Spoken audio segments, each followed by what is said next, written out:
નમસ્કાર મિત્રો, સ્વાગત છે તમારું આપણી ચેનલમાં। ગુજરાતમાં કાયમી શિક્ષકોની ભરતી માટે શિક્ષણ વિભાગ દ્વારા નવા અને મોટા નિયમો જાહેર કરવામાં આવ્યા છે। જો તમે પણ શિક્ષક બનવાનું ડ્રીમ જોઈ રહ્યા છો તો આ વિડિયો તમારા માટે ખૂબ જ મહત્વનો છે। વિડિયોને અંત સુધી જરૂર જોજો। રાજ્યની આશ્રમ શાળાઓ અને નિવાસી શાળાઓમાં ધોરણ 1 થી 8ના શિક્ષકોની ભરતી માટે નવા નિયમો આવ્યા છે। ધોરણ 1 થી 5 માટે ઉમેદવારે પીટીસી, બીએલ, એડ, બી.એડ, ઇન્ટિગ્રેટેડ કે સ્પેશિયલ એજ્યુકેશન ડિપ્લોમા કરેલું હોવું જોઈએ અને સાથે ટેટ1 પાસ હોવી જરૂરી છે।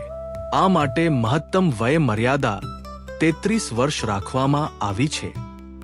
ધોરણ 6 થી 8 માટે પીટીસી 1 કે 2 વર્ષનું બી.એડ અથવા 4 વર્ષનું બી.એડ લાયકાત રહેશે અને સાથે ટેટ2 પાસ હોવું અનિવાર્ય છે।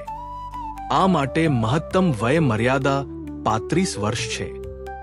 હવે સવાલ એ થાય છે કે મેરિટ કેવી રીતે બનશે?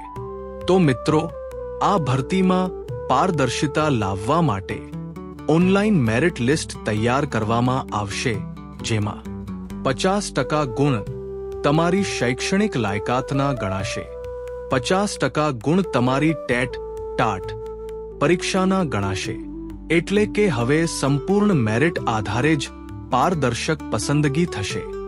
પગાર ધોરણની વાત કરીએ તો પસંદગી પામેલા શિક્ષકોને શરૂઆતના 5 વર્ષ માટે 26,000 રૂપિયા ફિક્સ પગાર મળશે અને ત્યારબાદ રેગ્યુલર પગાર મળવા પાત્ર થશે।